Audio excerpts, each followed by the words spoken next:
insights. I don't even know if I'm going to post this, I'm not sure, but I just know that I want to lead with value, and I'm just so sick and tired of like talking into a camera. So I thought, in the flow, in the moment, let's see what we can do here. Just not quite big enough. Okay, there we go. All right, so we're good. All right, so this is definitely going to be some trial and error here, but if you stick with me, I think there's going to be some good insights to share. So last week I did a conference, I attended a conference, HRSE, HR Summit and Expo, and I had the chance to speak, and I spoke about the pitfalls of leadership. So I wanted to share with you a story of when I was given the opportunity to lead a team, and what I did and what happened at the very beginning. So when I was at this company that I worked at for around about 7-8 years, when I was there for about 5 years, I was given the opportunity for a promotion. And I'll save that interview process for another time, because that's another thing. And I've learned something from that recently, actually. I thought that's why I said it, but it turned out to be something very different of why I thought that. I'll save that story for another time. But I was given a team to lead, and they hadn't been looked after, they haven't been cared for. It's a team which I knew. I'd worked with a lot of them for the last 4 or 5 years, like alongside them. They'd either been next to me on the desk or we'd attended events together, but all in all, like they were more than just colleagues. I'd say some of them were friends as well, because that was the great thing about the old company I used to work for. I used to get all my social fix just from attending work. Yeah, shame these days that companies don't really do that. But anyway, I digress.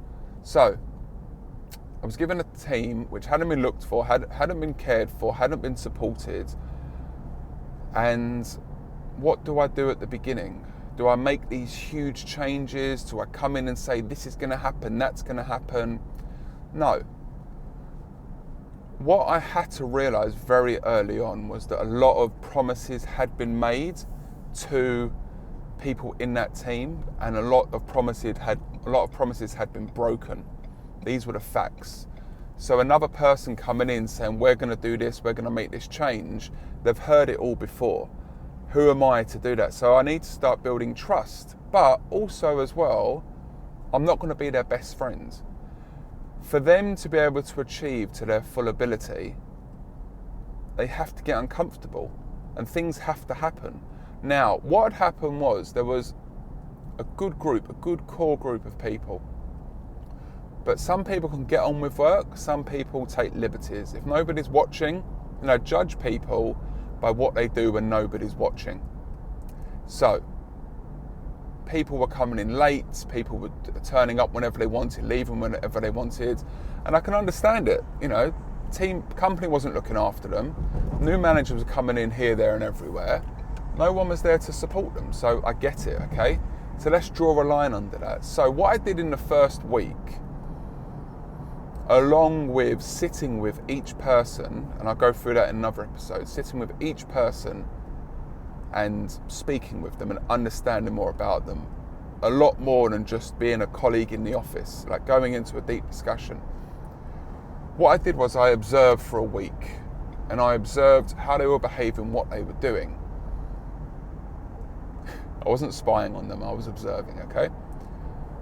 And then what I did was I put an email together, because you'll say, well, why can't you speak to them? No, sometimes it's good to document it, send it, and then discuss with them afterwards, because things can get a little bit crazy in a meeting. If there's 10 people in the room, things can go off on tangents, and we hadn't really structured meetings properly yet. So I put this email together and I said, from now on, there's changes that need to be made. For us to be successful, we don't need to make things up. There is a framework of what success looks like. If we can follow that framework and stick to who we are and have fun with it as well, I'm not trying to take fun out of it, we can achieve what we want to achieve. Because they'd already told me what they wanted as well. They'd already told me what they looked as success and what they wanted from me to be able to get them there. So I put this email together and this document together. And with that, there were some, for better of a word, which I can't really think of now, there were punishments. Punishments if you were going to be late. Now, the truth is, 70% of the people, or 80% of people, I'd probably say, were never late. If anything, they were actually early. But what was really causing a disturbance was how one or two people were just free to come and go as they wanted. Now, you might think, well, it's only one or two people, but that spreads across. And if you're going to allow for that bad behaviour just because that person performs, then all it's going to do is cause toxicity in the office. But along with that, I don't want everyone to get punished. I shouldn't have to punish everybody. So there was a punishment that was laid out. God, to say punishment, you're probably going to go to HR now.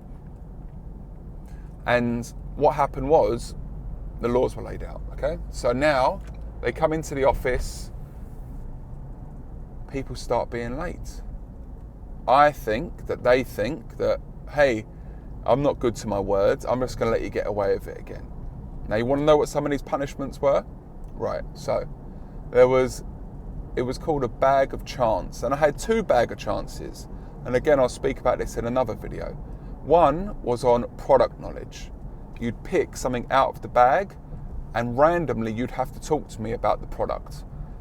I'll tell you why that's so important another time. But the other one was a bag of chance, which was full of punishments and forfeits. Now, what the options would be, it could be no chair for the day. It could be you had to buy coffees for everybody, you had to buy breakfast for everybody. But my favourite one, this was my favourite one.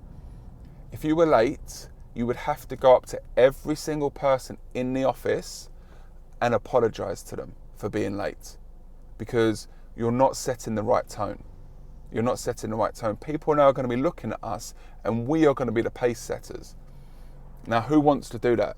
Nobody wants to do that. Now, who was the one that was punished for this? The person that was punished for this was the person that was late. The person that was late, not the other team members. Now, the other team members appreciated the fact that I was calling that other person out. And this is the kicker here. This is the most important part in it. You might think, oh, this person's going to hate me now. And they did hate me.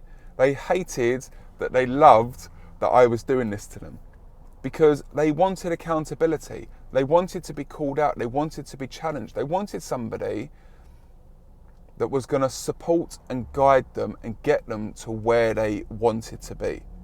And even if the person's listening to this now, I don't get away from the fact that that happened, because for me, there are people that need to be challenged and they want the challenge. This person came in each day, it was easy for this person, but there were still rules that we had to follow. Just because you're performing doesn't mean that you can just get away with what you want. You might think you might be pleasing that person, but you're not. Oh, well, you are. Okay, you are. But the rest of the team, it's negative. It's toxic. You're never going to be able to get the team working together, because they'll always be judging that person and sniggering about that person.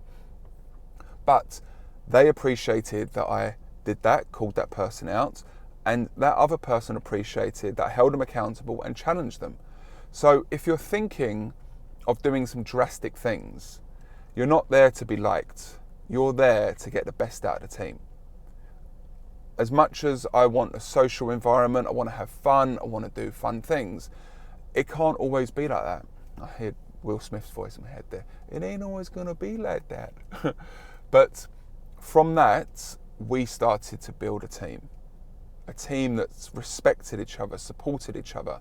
And it was all because of that initial conversation, what they wanted from me, what they thought success looked like, and where that gap was, and how we were going to achieve it.